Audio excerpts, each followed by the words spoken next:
What's up, everybody? Thanks for clicking this video. Thanks for tuning into this channel. My name is Simon Hill, Black American from Louisiana, coming to you live from Budapest, Hungary. Today it is June 29th, 2024. I can't believe this year is flying by so fast. It's about 3:45 p.m. and we are going live for the second part, reading chapter 2 of Is the Turk a White Man, written by Murat Erdogan. In our first part of our book react series, we read the book by Jesse Daniels titled Cyber Racism, and I believe 2 days ago we started the this book here by reading the introduction in chapter 1. In the introduction, he talked about why he was motivated to write about race in Turkey and the context that race has in Turkey and how the Turks view themselves in relation to whiteness. And then also in the first chapter of the book, he talked about all of the detractors and people who said that he should not write this book, and why race as a concept does not work in Turkey. And today I only have about an hour and 15 minutes to get through the chapter today because I have to go back to work. I have one more class before I have to do some other things here. So I'm going to be speed reading through chapter 2 today, but I will be giving my reactions and I will be reading the comments for anybody who's going to jump in the live stream and want to talk about this topic. It's going to be very fascinating, very interesting. So I hope you enjoy it while it's live or you catch it on the playback. Remember, everybody, all of these videos sound much, much better if you are watching this on 2x speed. And secondly, don't come on this channel unless you're a native English speaker by and large, or you're somebody with an open mind who actually wants to think critically and seriously about the issues related to white supremacy and anti-black racism and how we can have a world with justice and equality for all people and abolishing whiteness. So let's jump into it. We're jumping into chapter 2, the Republican conversion narrative. Oh, before I begin, one more thing I have to say. I encourage everybody to buy this book. You can pick it up on Amazon for the humble price of only $30. Only $30. Shell that money out for the paperback version. Hardcover, it costs you $151, right? But if you want the books, if you want the hookup on books, holla at me. Holla at me. Anyway, so the Republican conversion narrative. Rewriting History, Chapter 2. Writing history not only reveals the past, but also tells a great deal about the period in which a particular account has been produced. Concerns about the accuracy of data and analysis inevitably intermingle with the perspective produced in the condition of the day. In this sense, historical narratives by definition are sociological, and sociology by necessity needs to be historical. The way we look at the past reveals the way we presently order, rank, classify, and understand social life. Sociological inquiry, commonly considered to produce a knowledge of present, must be concerned with the way in which a particular present emerges out of the past. The intellectual promise of historical sociology lies in the challenge that it offers to existing institutional boundaries between history and sociology. For, quote unquote, whatever reality society has is an historical reality, a reality in time. That's a quote from Abrams. Disciplinary distinctions between sociology and history, rather than reflecting unsurpassable epistemological, ontological, or methodological differences, are matters of disciplinary socialization. Interdisciplinary social science should display extreme reluctance to endorse the temporal and spatial rationing of social life across scholarly disciplines. Political science's emphasis on power as opposed to anthropology's emphasis on culture, or history's focus on past as opposed to sociology's concern with present. Such boundary work neglects the complexity of social life. While the past makes the present, the ever-changing present gives ever-changing perspectives used to make and remake sense of past. This chapter provides a historical overview of modernization, race, and the nation in late Ottoman and early Turkish Republican periods, essential components of Turkish identity in contemporary society. Additionally, I pay attention to the way in which historical narratives throughout these periods were invented and reinvented to come to terms with social change. Precisely for this reason, this book spends some time on emphasizing continuities and discontinuities between the Ottoman and Republican eras. Narrative has gained increased popularity in the social sciences. Some argue that all types of human practices can be regarded as narrative, or at least be understood using a narrative framework. There are calls to pay attention to telling stories in scholarly writing. The narrative form is also crucial to combining determinism and agency in the representation of time. The contingent and discontinuous facts of the past become intelligible only when woven together as stories. Even the most empirical chroniclers invent narrative structures to give a shape to time. In historical sociology, narrative can function as both data and analytical framework. Pardon. The former emphasizes collecting actors' accounts of events and incorporating these accounts to the analysis, whereas the latter refers to a technique. This includes organizing a sequence of events into a story and then narrating the story around a pattern that shaped events, the motivations of actors, as well as structural, organizational trajectories and anomalies, and alternatives, developments that underline the significance of key events by imagining a world in which they did not take place. The links between the past and present complicate accounts of historical change. Change takes place neither in in imperceptibly piecemeal incisions in an existing social structure, nor, as implied in the archaeological method of Michel Foucault, in violent shifts that create a new and incommensurable world out of the old. The Republican Turkish reality did not come into existence merely as a result of an abrupt rebirth and of efforts by extraordinary individuals. On the contrary, the Republican elite's attempts to reject a certain version of the past by rewriting it were a method to deal with the ghost of history. Precisely because both past and present are being constantly recreated, we need to establish links between contemporary Turkish identity and the Republican efforts of incorporating modernity, race, and nation into society. So my reaction to that part opening this chapter is basically he's trying to say, like, in when we look at history, or when we look at our current day, right, we cannot take out narratives, the way people tell the story on how we view our present and also how we view the past. How somebody tells the story gives us a perspective on how to look at what message or propaganda that they're trying to give us. That's my reaction to that. And also, we spoke about this in the first part of this series for this book, at least. In Turkey, from my understanding, they have this idea that, there was the Ottoman time, and then all of it sort of got turned on its head when World War I was lost by the Ottomans. And then these new radical revolutionaries came with this new sort of idea of Turkish identity. Ataturk was at the head, created this new sort of nation out of nowhere, and just bended it to his own will to modernize Turkey and bring it into the 20th century, right? And so this is the common narrative that people have on understanding Turkish identity. But rather, a better way of looking at it was that these new revolutionaries who wanted to create the new nation state of Turkey and leave the Ottomans behind rewrote history in a way to create the new society that they now exist in, right?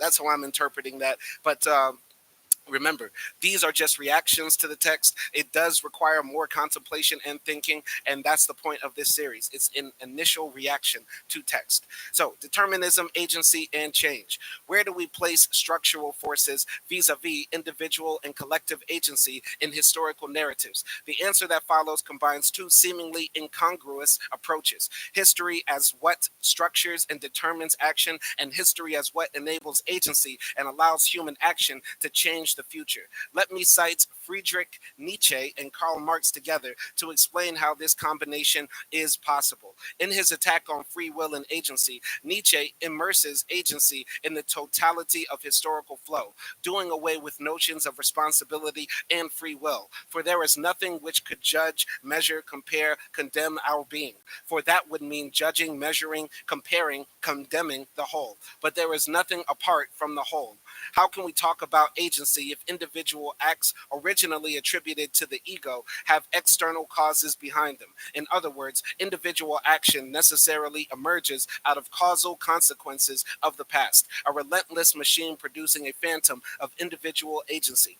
Having encountered the paradox of free will and external causes, Nietzsche presents irrationality and forgetfulness as the mechanisms for free action. Historical determinants, in Nietzsche's account, are what we today call structural constraints on individual agency. When individuals make their decisions on the basis of evaluating past occurrences, they cannot be regarded as free because the decision is not based on their will, but on an evaluation of or reasoning on various previous facts. Free action is uncertain, perhaps random.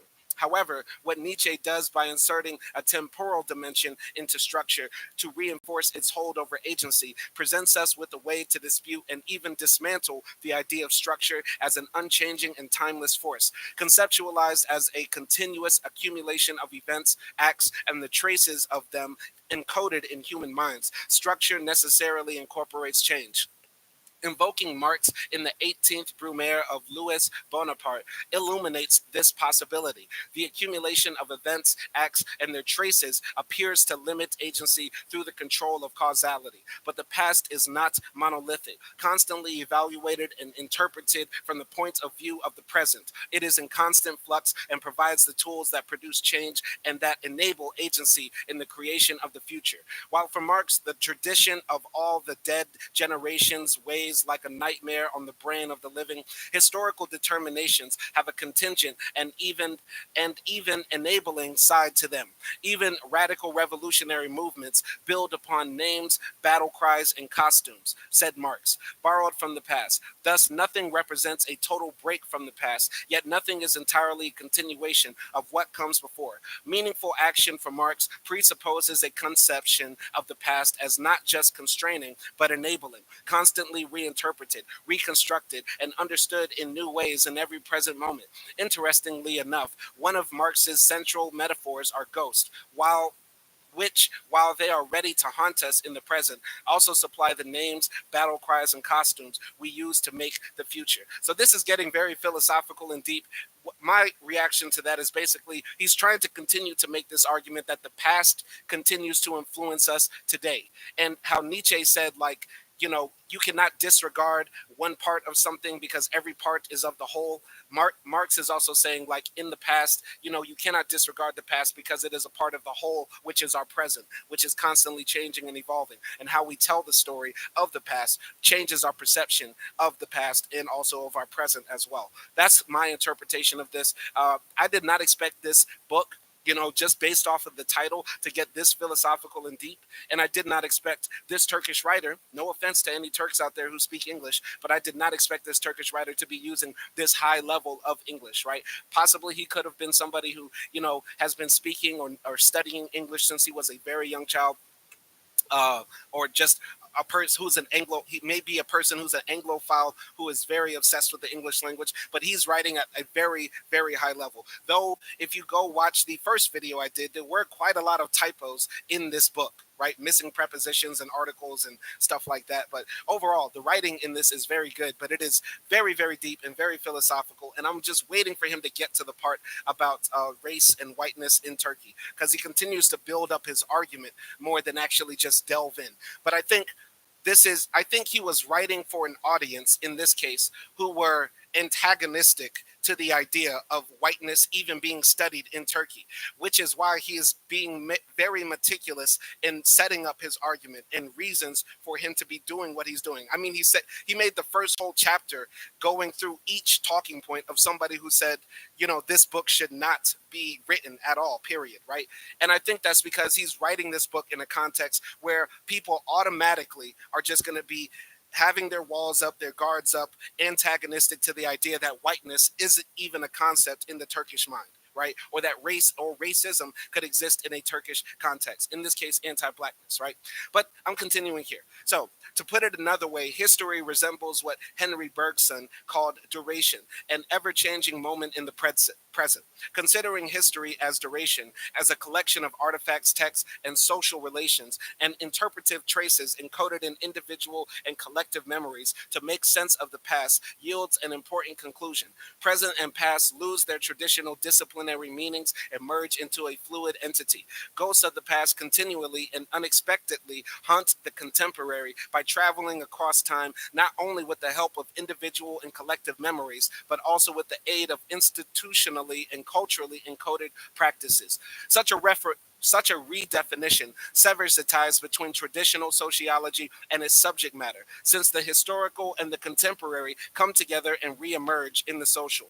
Moreover, the notion of duration as a totality in constant flux with interconnections gives social scientists the tools to understand how the past and the present construct and reconstruct each other.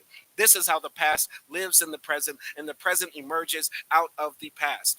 These broad principles can become signposts for the social scientists whose goal is to make connections across time. Sam Seals jumped into the chat. He said, salute to Sam Seals. We're over here reading chapter 2 of Is the Turk a White Man by Murat Erdogan. And right now he's putting up his philosophical and also sociological arguments for why the past matters in studying the present. Because many people want to divorce the past from the present of Turkish society because of their revolution that they had, their social, cultural, societal, national revolution that they had after the defeat of the Ottomans at the end of World War One. Right. So that's the reason why he's doing all of this. And yeah, let's continue here. So in a basic sense, making those connections involves answering the questions what happened and how did it happen.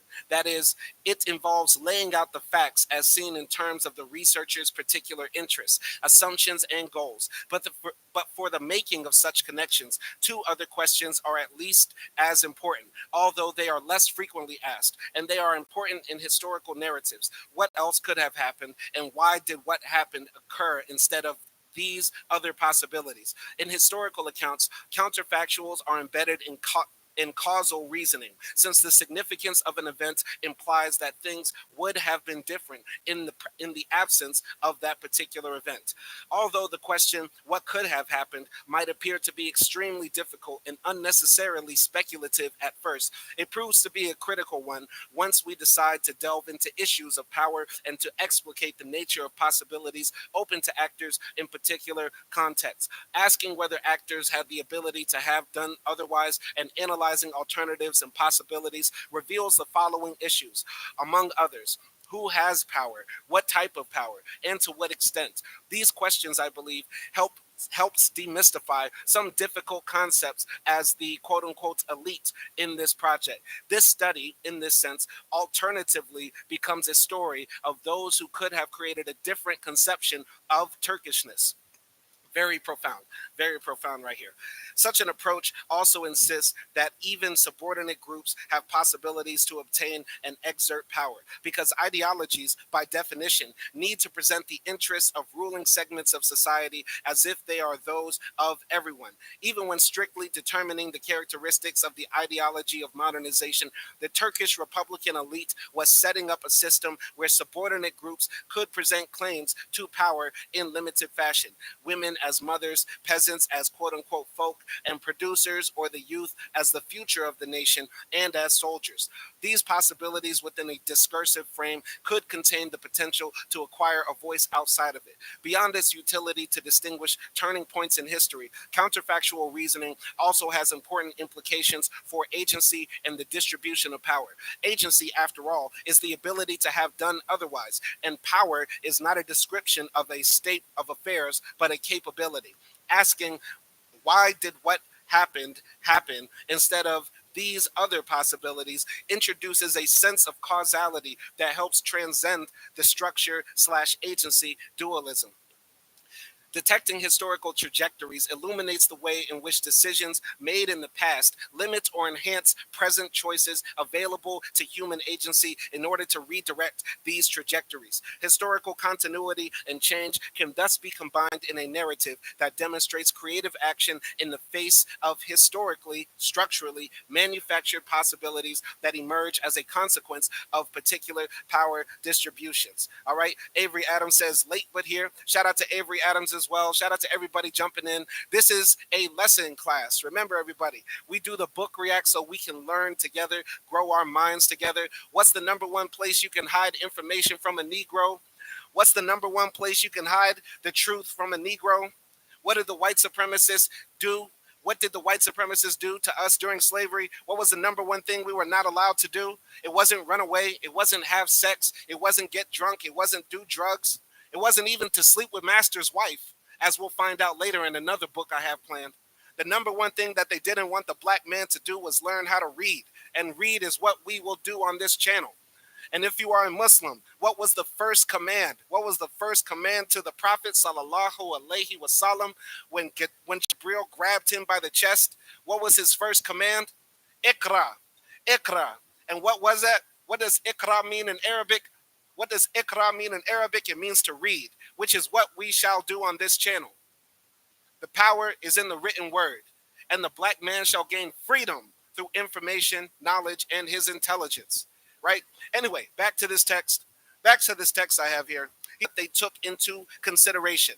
Ataturk and all of his guys were trying to make the Turkish people seem white, and whiteness tied to modernity. So they were coming up with all these cockamamie, poppycock concepts, saying that all of Western civilization originated in Anatolia and stuff like that. That's where I think he's going. But once again, this book, I believe he's deep into philosophy, deep into his arguments as to why he's writing this book, because the world is going to be hostile to him even writing about whiteness in Turkey, which is why there's a lot of verbiage at the very beginning, in chapter 2, in chapter 1, in the introduction, etc. Continuing here.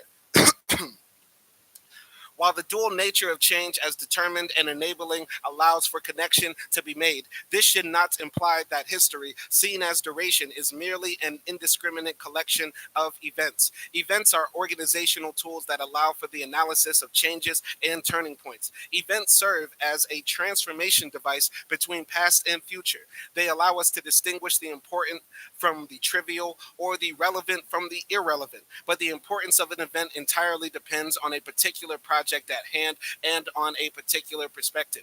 Theory plays a crucial role in this process of making distinctions. Theories organize complexity, distinguish relevant from irrelevant, and help social scientists decide to see structural forces, symbolically charged interactions, rational individual actions, hidden power relations, or other relevant issues in their subject matter. However, it is not only the researcher who has the sole authority to define what constitutes events. Social scientists who take the intentions and perceptions of historical agents seriously will also define an event as a happening to which cultural significance has been successfully assigned. Therefore, the boundaries of historical periods can be drawn by historical actors' perceptions, that is, by actions taken in the past, as well as by dominant tendencies in the scholarly community, that is, by determinations made in the present, both of which are subject to change. Social scientists should base their interpretations on events that work as useful markers in distinguishing between historical periods and in accounting for historical actors' perceptions without losing sight of the fact that the boundaries around events and epochs will depend on the personal experiences of the researcher, the historical context within which the researcher is situated, and the established intellectual and institutional trends within a given discipline. A successful combination of the characteristics of social change challenges the duality of events as merely narrative categories and of historical structures as unchanging regularities, because events and structures are so interconnected that events should be conceived of as a sequence of occurrences that result in transformations of structures. So just my interpretation of that part right here. Once again, he's just continuing to make the argument that what happens in the past has a big impact on the present, and also how we tell the stories is changed from actor to actor, from person to person, from perspective to perspective, and the different views and perspectives on the past influence how we will go forward in describing the things that happen in our present and in our future. Continuing here.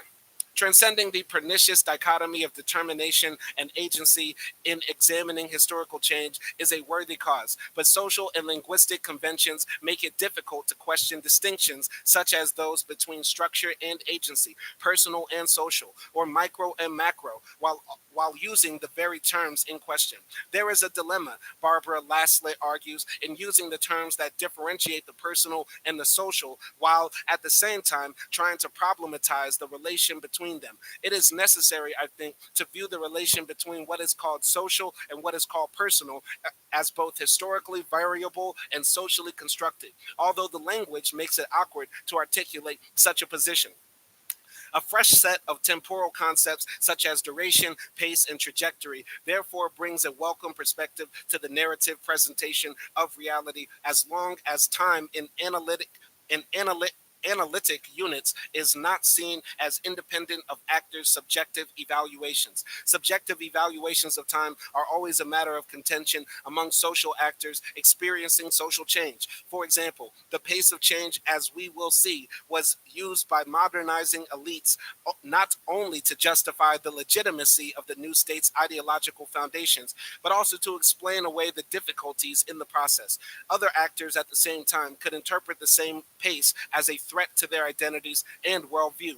Depending on actors' perceptions, the fast pace of the transformation could be considered a liability or asset. Similarly, notions of continuity and discontinuity are dependent on subjective demarcations of duration and pace based on the specific models of trajectories. Republican reforms will appear radical if one defines the start of the Republican period with the proclamation of the Republican regime in 1923.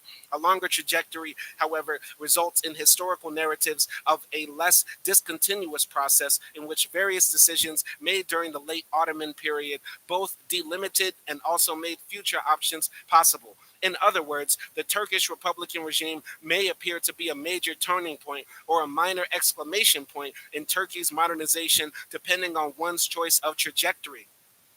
The focus on trajectories make possible rhetorical strategies that enable historical sociologists to explore the dialectic of structure and action. So my interpretation of this paragraph right here is basically he's saying like subjective time or certain looking at certain periods of time through a certain lens can vary once again from person to person, right? If you're a Palestinian, the day that Israel became a state, what do the Palestinians call the day that Israel became a state? The Nakba. They call it the catastrophe, Arabic.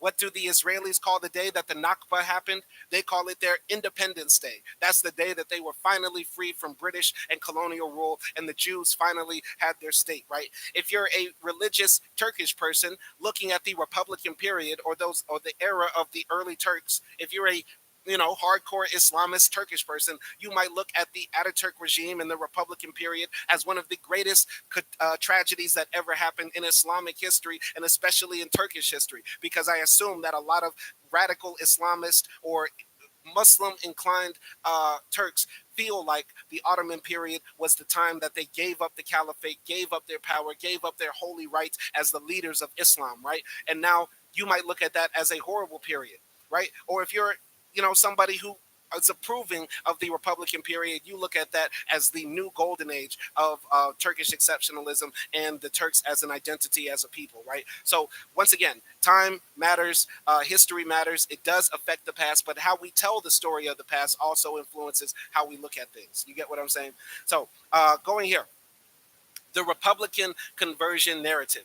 In order to understand fully the process that led to the emergence of a racialized discourse of chromatic Turkish identity, we have to analyze the way history was constructed and negotiated in the early Republican era. As a new regime following centuries-long imperial order, the Republic needed some time to consolidate its ideological basis and justify its existence. The Republican historical narrative did just that by manufacturing a story that told how and with what the Republican regime should be compared and contrasted.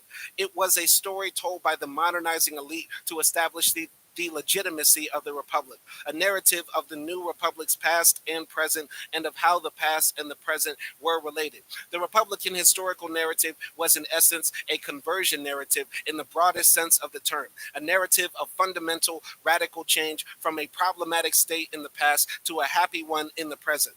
In the varieties of religious experience, William James recognizes conversion as a process that moves from fragmentation to coherence. To be converted, he maintains, to be regenerating to receive grace, to experience religion, to gain assurance, are so many phrases which denote the process, gradual or sudden, by which a self hitherto divided and consciously wrong inferior and unhappy becomes unified and consciously right superior and happy, in consequence of its firmer hold upon religious realities. Although the conversion experience he discusses is typically religious, other types of conversion, James notes, are perfectly possible. For to find religion is only one out of many ways of reaching unity, and the process of remedying inner incompleteness and reducing inner discord is a general psychological process which may take place with any sort of mental material and need not necessarily assume the religious form. Consequently, it is important to recognize that they are only one species of a genus that contains other types as well. For example, the new birth may be away from religion into incredulity. Oh, that's a hard word. Incredulity. Wow, God, I got tongue twisted here. Incredulity. I'll say that. Or it may be from moral scrupulosity, or it may be life of some new stimulus or passion, such as love, ambition, cupidity, revenge, or patriotic devotion. We have precisely the same psychological form of event, a firmness, stability, and equilibrium, succeeding a period of storm and stress and inconsistency. In these non religious cases, the new man may also be born either gradually or suddenly. One of the central themes in the Republican conversion narrative is the sudden change that took place with the establishment of the Turkish Republic in 1923. The narrative not only vehemently denies the existence of continuities between the Ottoman and the Republican period in terms of human experiences, institutions, and discourses, but to the extent that they are accepted at all, it denigrates them completely as the ugly remnants of a backward past. Some Republican historians drew on analogies of human life to characterize the complete break with the deceased Ottoman Empire and the reborn Turkey. A book published in 1940 on Ottoman history, for example, uses this analogy in the following way. The Ottoman Empire, too, like a human being, was born, grew up, lived through maturity and old age, and finally passed to the other world in a miserable death with thousands of mistakes, negligence, and laxity. Its life, its adventure, is a sheet of example in front of the new and young Republican generations. The picture of transformation presented in this narrative is so complete, so radical, so rapid, and so deep that school curricula identify Republican modernization as a revolution without a hint of hesitation. During my high school years, it was not uncommon to refer to courses on the history of Turkish modernization as the history of Turkish revolution. The recent demise of the terminology of revolution after the 1980 military intervention has nothing to do with the rejection of the Republican conversion narrative. It is the military regime's dislike of socialism that popularized the term reform when referring to transformation in the Republican period. Despite the changing connotation of words, history of Turkish revolution courses are required in all universities across Turkey, and its curriculum is being monitored by a government agency, the Council of Higher Education, or YOLK. The Republican conversion narrative tells a story of change without transition. A book published in 1933, From the Ottoman Empire to the Republic of Turkey, illustrates the way Republican historiography compartmentalized time and refused to deal with zones of transition. The book, intended for the general public, is designed in such a way that the reader browsing through its pages encounters a representation of the Ottoman past compared with the Republican present across two pages. Pages on the left side of the book, titled How It Was, written on a surface covered with cobwebs, symbolizes the Ottoman legacy. Pages on the right side are titled How It Is Now, and printed on the enlightening rays of a torch. Readers encounter examples of the Ottoman past in economics, politics, education, health, and other areas of social life, standing opposite to the advances of the Republican present. In this specific figure, candidates for the Ottoman throne, represented with two princes and a black eunuch. If you don't know what a eunuch is a soldier who had his penis cut off. which was a common occurrence amongst the Ottomans, right? Like the Ottoman Empire, the Ottoman emperor, whoever he was, always kept black men in the harem with their penises cut off to protect the women of the harem, right? Anyway, continuing here. In this specific figure, candidates for the Ottoman throne, represented with two princes and a black eunuch, contrast sharply with the modern and white children of the Republic. Passing from one page to another, the reader's eyes are denied any sense of transition and process. The transformation is absolute because nothing occupies the area between the printed pages and sudden, as quickly as readers could move their gazes across the pages. This sense of suddenness and urgency of the instantaneous turnaround of events is what gives conversion narratives an irresistible attraction and power. When a period of chaos, suffering, and a constant search for answers ends with abrupt changes that signal success to reach the long sought after truth, the moment of transformation becomes all the more important. It was precisely for this reason that the establishment of the Republic and everything that was associated with it came to be regarded as an almost sacred deliverance, despite the apparent secularism in the ideological message. The secular conversion narrative of the Republic represented the process of change as so successful, so sudden, and so deep that one could do nothing but view it with awe and reverence. Matters of ultimate truth are at stake during moments of conversion. The conversion narrative has two sources of persuasion and legitimacy for its truth value. The first one is self referential. The truth of the Republican conversion narrative lies in its ability to represent things as having changed instantaneously. In this sense, the existence of the narrative itself, its power to generate change, its capacity to turn things around, serve as a testimony to the truth of its ideological message. In a circular way, the very existence of the Republican regime today justifies its establishment in the past. The second source, however, refers to the past. The arguments that undermine the old regime and everything associated with it provide the best contrast to the legitimacy of the new. The falseness of everything that preceded the Republic, notably the late Ottoman era, serves as an infallible proof of the truth of Republican ideology. Sin always occupies a central place in conversion experience. And as James argues in the context of religious conversion, conversion is a process of struggling away from sin rather than of striving towards righteousness. It has always been easy to define Republican identity against the sins of the Ottoman past. Basically, what he's trying to say here is that, when you convert from your religion or when you have some euphoric moment that makes you realize something that was ultimately true, um, there's it seems to either happen slowly or suddenly, but it it's a psychological process of moving from fragmentation when everything is like broken in your mind to having some completeness. So you'll hear a conversion story for like somebody who converted to Islam, right, from being a Christian. And they'll say, all my life I was confused about Jesus. I didn't know whether he was the Son of God, the Son of Man, whether he rose from the dead, whether he was God, whether he was just a really great prophet, or whether he was just a confused Jewish kid in Jerusalem, whatever, right? And then you go through all of those moments, and then slowly over time the puzzle pieces start coming together and you realize whatever truth that you want, right, or whatever truth has led you towards, right, like you're going to be a Shia Muslim or a Sunni Muslim now, and now you're moving from discord to order, right? And the same thing sort of happened in the Turkish context from my understanding of what he's saying here.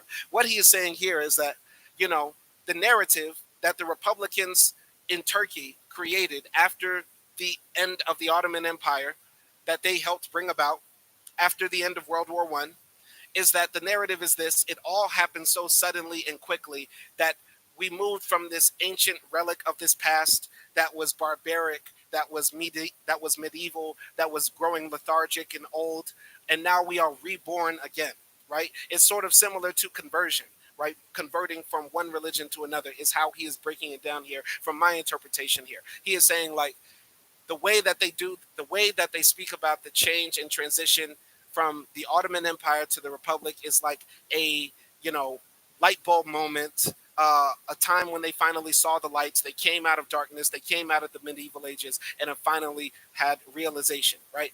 And it happened suddenly, right? And that's how the story has been told. But they change the story sometimes. So there was a revolution in Turkey in the 1980s, and so then the government, after they quashed the revolution, they no longer talk about the Republicans having a revolution against the Ottomans. Now let's change the narrative, because let's not make people inspired by the past. Let's call that Republican reform.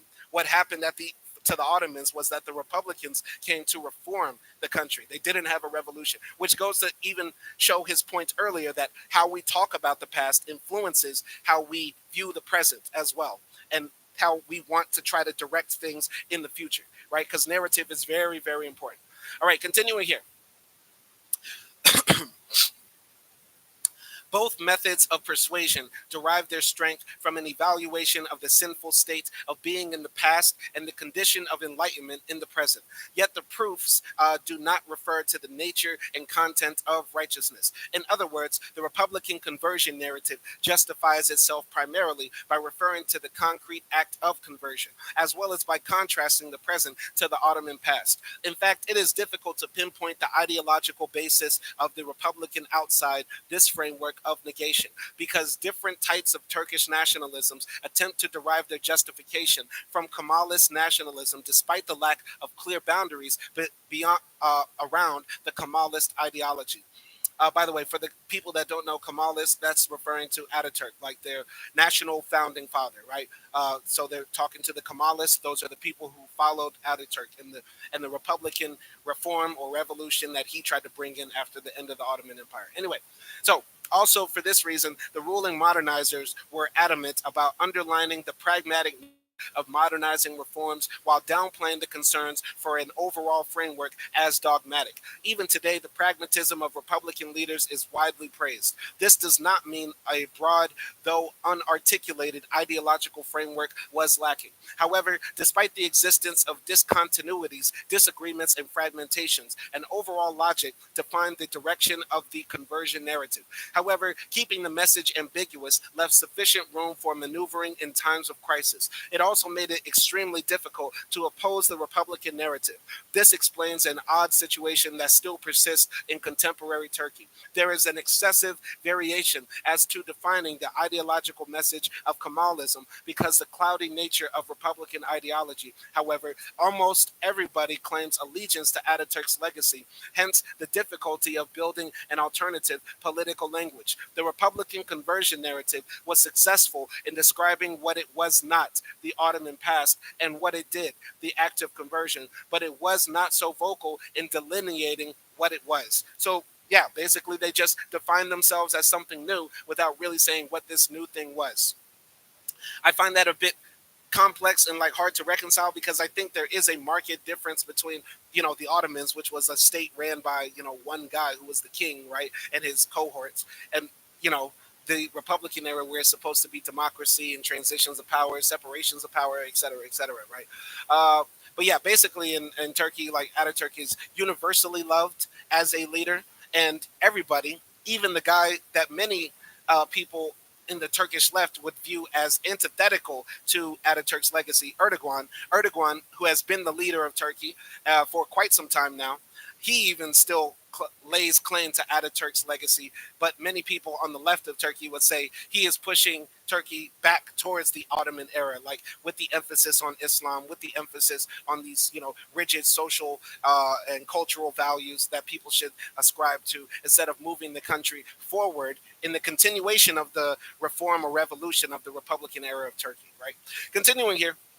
One of the central assumptions throughout this book has to do with the necessity to take Republican narratives of race, modernity, and the nation seriously, no matter how outlandish they may appear to contemporary audiences. In their efforts to construct a new nation, a new citizen, and a new identity to go with the quote unquote new Turk, the Republican reformers confronted the imperial past of which they were a product. This was a daring and dangerous project. Rewriting history was not simply a project of giving the governed a sense of a new beginning by severing their ties with the past. It also entailed a change in the ruling elite's self-perception. Reinterpreting the past, in effect, meant reframing the framers' own worldview and constructing a perspective from which the governed were expected to see the world. The Republican regime projected an image of the entire late Ottoman period as its historical mythical quote unquote other. The conversion narrative was critical of Ottoman modernization for its superficiality, liberal softness, and cosmopolitanism. A paradoxical confrontation with the Ottoman past was embedded in this narrative. On the one hand, Ottoman reforms were interpreted through the lens of progress and civilization. On the other, an anachronistic narrative framework resented all non nationalist modernization attempts as failures. According to this narrative, for Ottoman modernity to be useful, in both the instrumental sense of providing material progress and the discursive sense of matching with ethnic, national slash racial essences, it had to be paired with Turkishness. Modernity without Turkishness could be both too superficial because of its inability to penetrate into the life worlds of the people, and too foreign because of the modernizer's cosmopolitanism, unalloyed with any sufficiently redeeming Turkish qualities. The conversion narrative employed several techniques. First, the past immediately preceding the Republican moments of conversion was portrayed as threatening, more so than a distant, unspecified Turkic past. Through metaphors of waste, indulgence, fundamentalism, and backwardness, the late Ottoman period becomes the epitome of constant decline. Societal change tends to be explained with the personal qualities of leaders. Thus, the rise of the Ottomans was linked to skillful and honest sultans. In contrast, later sultans, as the story goes, had neither the ability nor the willingness to rule the empire like their ancestors did. Perhaps this emphasis on leaders also served as a means to justify Republican modernizers' grip over the country. The story carefully weaves a circular link between societal progress and leaders' personal qualities. Leadership is the reason for everything that the Republican accomplished. And everything that the Republic accomplished is a testimony to leaders' personal qualities. The people, as a mythical and monolithic entity, also unswervingly plays an important role. They are portrayed as carriers of essential Turkish unequivocal consciousness of it. Finally, the Ottoman period is presented as one of identity chaos. The Republican narrative refers to the multi-ethnic model of the Ottomans as a backward system that was doomed to fail. The narrative claims that everyone else in the empire, except for Turks, pursued their own group interests and cultural agendas at the expense of unity. The result is a message in which heterogeneity is denounced as the cause of a vast array of social problems. Very interesting. Very interesting what he's saying right here. What he's saying is that, the creation of this Turkish myth for the Republican era is that the Ottomans were backwards, they were old, they were all in decline and decay because, back then, the people that conquered Anatolia were righteous, noble Turks who were also unified by Islam. And then later on, the sultans became corrupt, wicked, and fat, right? And then the empire finally crumbled apart when the Arabs and the Armenians and the Georgians, whatever, all the different groups were fighting for their own self-interest. Meanwhile, the Turks were the only people trying to keep their empire together. And so therefore, multiculturalism, heterogeneity, a mixed society, is considered possibly an issue to a nation state or the nation state that the Republicans wanted to create for Turkey. Very interesting theory out there. I just find that very fascinating. That's my initial reaction to that. Anyway, the Republican conversion narrative continuously refers back to the Ottoman period as an era of messy multiplicity and fragmentation. In this narrative, cultural influences from the East, including Islam, and from the West, in the form of rootless and imitative modernization, were never adopted into the uniqueness of Turkish culture and failed to create a cohesive culture. Republican cultural reforms, such as reforms in language and script, were legitimized by referring to Ottoman fragmentation. For the Republican elites, even the ethno-racial structure of the empire bore witness to this state of disorder and fragmentation. The conversion narrative explained that the Republican Revolution ended with chaotic hybridity and created unity and cohesion in Turkishness. East was east and west was west in the Ottoman Empire, but the twain had finally met in a putatively unique way. A narrative that is so multifaceted is difficult to name. It can be called the official account of what lay before the Republic in time, yet to insist on the insistence of a cohesive narrative would be to ignore its conflicts and inconsistencies. Nevertheless, ideological constructs always display such inconsistencies, and early Republican historiography clearly had a definite agenda despite inconsistencies. Taking this narrative seriously means letting it speak and hence understanding its logic and message within its own self referential system. In doing so, two caveats must be mentioned. First, it is certain that the message of the Republican narrative and its method of inculcation in Turkey today will be different from how those in the 1930s during the early Republican era. While the post 1950 period marks Turkey's transitioning to parliamentary democracy, the 1930s represents an era of limited freedom of speech and political participation.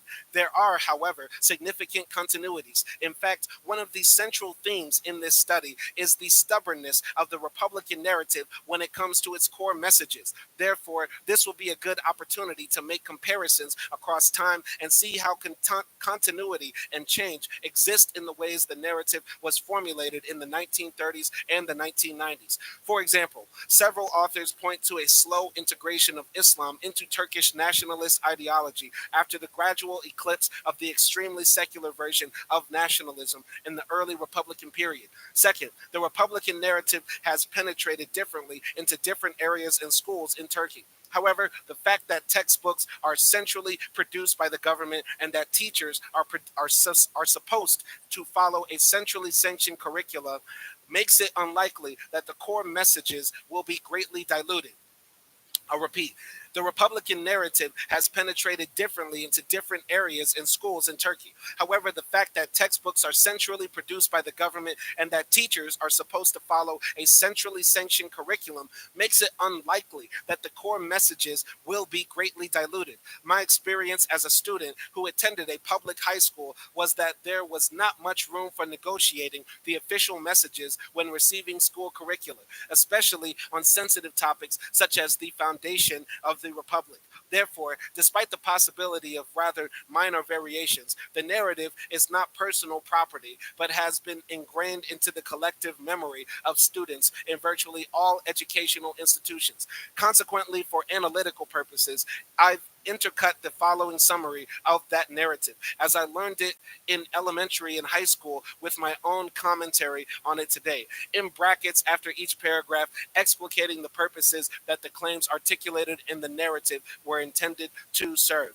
This is where I say Turkish people and American people are very similar because Americans, especially if you go to one of those cracker high schools that I went to, where every teacher is like low key a white supremacist, you start talking to them about, hey, the founding fathers didn't actually want to create a society where everybody was free and equal and all of it was BS. They'll start arguing you down.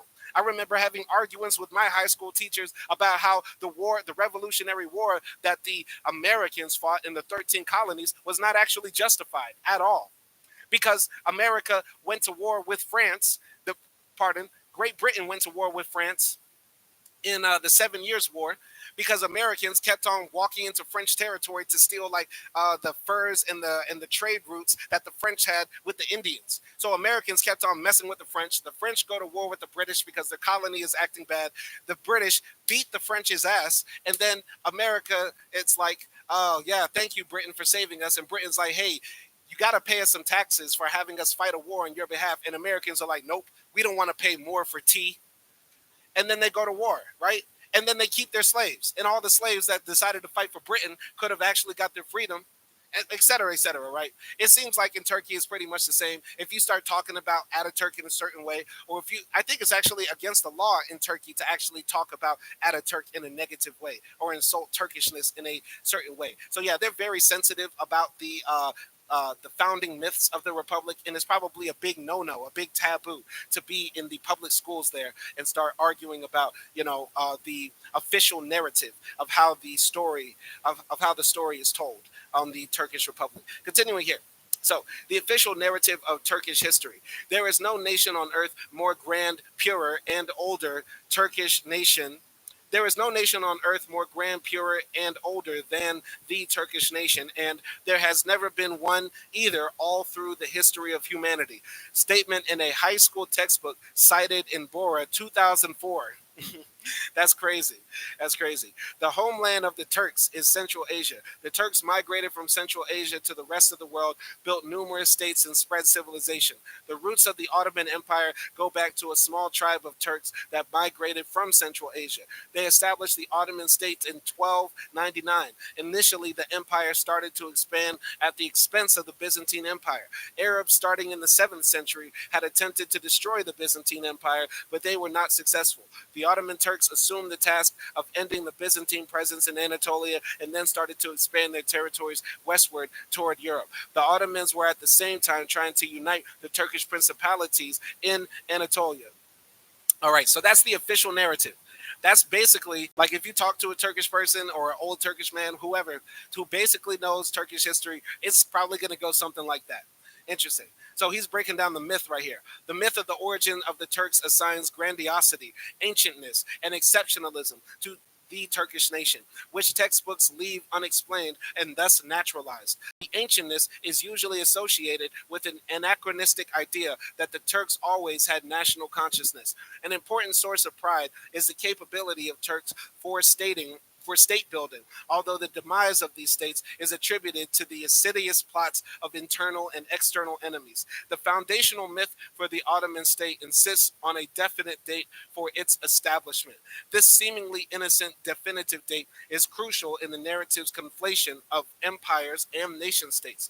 Although we are talking about a small tribe, the myth emphasized that the tribe is Turkish and that it founds an empire along the lines of a nation state. The anachronistic use of imposed resemblances between the Ottoman state and the Turkish nation state also lends an important rhetorical tool to be used liberally when necessary, evaluating the past using nationalistic criteria. The theme of the unification of Turks appears frequently in nationalistic historiography and builds an imagery racial link and builds an imaginary racial link across diverse groups of people. It is easy for students to conflate race and nation and therefore to think that what unites Turks is something beyond citizenship, something that reaches across time and space. Turks in every epoch of history and in any geography are imagined as being the one and the same political and social subject with present-day Turks of Turkey.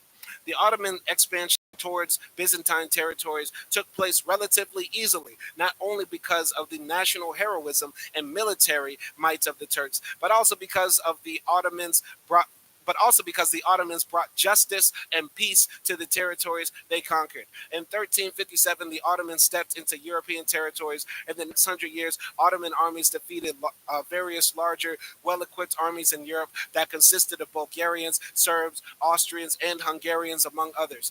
Bulgarians and Hungarians were originally ethnic Turks, although they were not Muslims, rapidly conquered large territories in the Balkans, and started to threaten the Byzantine Empire from the west as well as from the east. Despite the alliances between Christian armies and that were forged by the Pope, the Ottoman expansion in Europe did not stop, and eventually Constantinople ended up being merely a small island encircled by Ottoman lands. No European power was able to cross the Danube and attack Ottoman lands until the 18th century.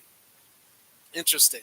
Although Republican historiography distanced itself from its imperial heritage, textbooks did not hesitate praising the Ottoman Empire in its early centuries, which stood safely distant in time and hence could not offer any rivalry of legitimacy, as long as Ottoman history could be placed within a nationalistic narrative. Glorification is usually formulated in quote-unquote natural terms and presented again anachronistically as the success of Turkish elements in the empire. History is narrated in terms of military conflict, while war, violence, and death are exacted. Thus, violence committed by the Turks is generally explained through rational explanations and separated from the actual violent act. The conquest of Constantinople, later renamed Istanbul by Mehmed II in 1453, opened up a new phase in world history. The fall of Istanbul marked the end of the Middle Ages and the collapse of the Byzantine Empire, and it reinforced the Ottoman presence in Europe. During the reign of Selim I, the Ottomans turned their attention eastward as they gained territories in Iran and the Arab lands. Pardon. It was Selim I who appropriated the caliphate in a campaign to Iran. From then on, as caliphs, Ottoman sultans became the leaders of the Muslim world and protected Muslims around the world. The services of Turks to Islam are innumerable. References to leadership in Islamic world helps the regime justify the Turks' enlightened rule. The theme of leadership supports a Turco-centric worldview in which the turning points in history are all associated with the Turks. This position sets up the idea of Turkey's leadership in modernization among countries with Muslim populations. The glory of the Ottomans reached its peak during the reign of Suleiman I in the early 17th century. The Ottoman Empire acquired its largest territories in Europe, Asia, and Africa in this period. Militarily, the Ottoman army and navy had no rivals in the world. The military technology of the Ottomans easily surpassed that of all other states in the world. In addition, Ottoman art and architecture produced their finest examples during this period. Sultans in this period of expansion were powerful, just, and knowledgeable. They cared about their people and used the state's income for the well-being of their subjects. The reign of Suleiman I, however, contained the seeds of decline as well. The Ottoman population consisted of several groups from different ethnic and religious origins. Although the system worked fine at first, later non-Turkish subjects of the empire seized every opportunity to work against the empire and obtain their independence. Moreover, Arabic and Persian cultures began to dominate the Ottoman culture, especially among the ruling elite. However, hardworking and honest peasants in Anatolia maintained their genuine Turkish culture. The sultans soon started to indulge themselves in daily pleasures and entertainment as the empire became wealthier and more powerful. The money that belonged to the people was increasingly being spent on lavish expenses instead of on public services. The sultans would eat from golden plates and wear priceless clothes. They were surrounded by concubines and eunuchs. They had no idea about life outside their harems. In fact, an important reason for the decline of the empire was political intrigues of harem women. Wow. Okay. Okay. Now we're getting somewhere. See, this is a fun story. It's fascinating to read. Like I'm enticed, but this is fiction. This is absolute fiction, right? Continuing here. 17th century Ottoman societies epitomizes Ottoman power, yet the rhetoric of signs of decline introduces groups later to be used as culprits of the so-called Ottoman decline. Non-Muslim minorities and women. Explanations of success and failure in historical terms seem to be indexed to the competence of individual rulers. This emphasis on great men in history sets the tone for the later introduction of the heroic nature of the Republican leadership in saving the country. After Suleiman I, an inevitable decline took place. Almost all the sultans after Suleiman I were inept with weak personalities. The women in the sultan's harem became influential in state affairs. Most of these women were of non-Turkish origin. They were involved in various intrigues in the palace to bring their sons into important positions. Sultans after Suleiman I stopped going on military campaigns as leaders of the army. The brave sultans of yore were replaced by lazy ones who preferred staying isolated in their harems in search of pleasure. Some of the sultans were mad, others were too young to rule. In the meantime, Europe started to develop economically and scientifically. New military technologies enabled European armies to engage in effective combat. Progress in the arts was also taking place in the West, while the grip of religion on society was weakening. In the Ottoman Empire, however, religious fanaticism never allowed the adoption of new sciences and arts. After the unsuccessful siege of Vienna in 1683, Ottomans, for the first time since their establishment, lost substantial territory to an alliance of European powers. The Treaty of Karlowitz in 1699 marks the beginning of the period of decline. After this turning point, all the efforts to renovate and reform were able only to slow down Ottoman. The narrative continues to its emphasis elite history, anachronistic references to national unity, systematically displayed non-Turkish minorities as scapegoats of quote-unquote decline, although references to them are scanty for the periods of expansion. Harem women's involvement in politics is also presented as a cause of decline. Beyond appropriating crude sexist assumptions, this narrative fails to contextualize the Ottoman harem. There is a deafening silence when it comes to the existence of slavery in the Ottoman Empire. European modernity usually appears in the narrative completely stripped of its social connotations and only in order to reify the dichotomy of advanced versus backward, which again will be an important tool for the Republican narrative of progress. Decline is invariably related to territorial losses and military weakening. The European powers were planning to partition the Ottoman Empire according to their own benefit, starting in the 17th and 18th centuries. Russia's unchanging goal was to occupy the Turkish Straits and thus gain access to the Mediterranean. The Ottoman sultans were not able to implement the necessary reforms to save the Ottoman state. In fact, all side enemies always wanted to destroy the Turkish state. No Turkish state in history collapsed only because of the activities of external enemies. Internal sectarianisms leading to loss of internal cohesion were the main factor in the demise of the Turkish empires throughout history. Sasha Khan just jumped in. He said, just tuned in. Is this relevant that there is racism to other Middle Easterners, albeit less than anti-blackness, due to them being, quote, blamed for Islamization? I don't know if you're referring to the text or if you're referring to in general there being anti like Islamophobia or anti-Arab sentiment. I think you need to clear that up. Uh, but possibly, I think maybe no. I think in the Turkish narrative they view them taking Islam from the Arabs and conquering the Byzantines as a part of their identity and their narrative. I don't believe in the Republican narrative of the Ottomans' decline and their ascent that they diminish Islam as a part of the Ottomans' decline, because it would be almost inextricable to tie Islam away from the Ottoman successes, right? Because they were so religiously zealous to some degree, right? Or at least they used religion as an excuse to do what they did, right? And it is such a, how can I say, a point of pride amongst Turkish people and amongst Muslims in general throughout the world that the Muslims took Constantinople. So I don't think the Arab, like the Arab minorities in Turkey are being blamed for that. All right. Sasha Khan said, didn't Suleiman Kanuni, Suleiman the Magnificent, make the teachings of medicine mandatory in higher education in addition to various Islamic academic disciplines? I believe that might be true. That might be so. Okay, that might be true. I don't know what that would have to do with this, but that could possibly be true. I don't know. What he is going over in this book, and we're going to have to wrap this up here. I really wanted to finish chapter 2. I won't be able to get through these last pages in these last 10 minutes. So I'm going to pick up on this page the next time we read. I'm picking up on page 44 the next time we read because I got to go to work. But this is a very interesting chapter.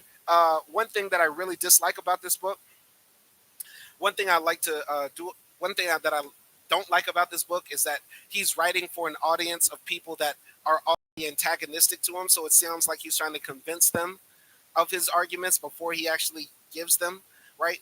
When I much would have rather this book to be more of a, you know, a historical narrative of how whiteness was created and understood in Turkey, right? I'm sure he's getting to the point. He's just a bit long-winded and walking us on the maze of getting there, right? But I would really love to finish this chapter, guys, but I can't get through these last 4 pages in time because I got to go back to work. I got to go teach. You feel me? It's been a very, very interesting read. Sasha Khan said, does that have to do with the repression of sciences? I don't believe in this text he talked about the repression of sciences. I don't think the Ottomans wanted to repress science. Well, yes, they did. He did mention that because the religious zealots there tried to repress some advances in science. So they say in the narrative of how the Ottoman Empire fell from the Republican perspective, right? But listen, I don't know much about the Ottoman emperors and what they did implement or what they didn't implement, but I think we're pointing at how the narrative is told and how that influences how people look at things, right? And especially in relation to whiteness, because once again, modernity is related to whiteness, especially in the early beginning of the century, beginning of the 20th century. Kamal jumped in. He did the pound sign. Pound to you, pound to everybody out here. Y'all watch this on the playback. Remember, 2x is best. I'll catch y'all next time. Simon Hill keeps it trill. Reading Murat Ergens, Is the Turk a White Man? We are continuing to learn. All right. Uh, Sasha Khan said one last. So I understand. I understand. So whiteness is connected to republicanism in Turkey. No, but we have not found that out yet. We have not found that out yet. I am reading and discovering with y'all. I would argue that the Republicans wanted to modernize Turkey, create a whole new narrative of Turkey. And what was the West doing? The West was tying modernity to their whiteness. The West was saying, we are the most advanced civilization because we are the most advanced people, because we are white people. Right. So then the Turks are going to take that idea and say, yeah, we are white people too, and we can modernize too, just like you. Right. I don't think republicanism is tied to whiteness unless you conflate those two things as being one and the same. Right. So that's all I got to say. I got to head to work. I'll see y'all later. My name is Simon Hill. Y'all be easy and peace.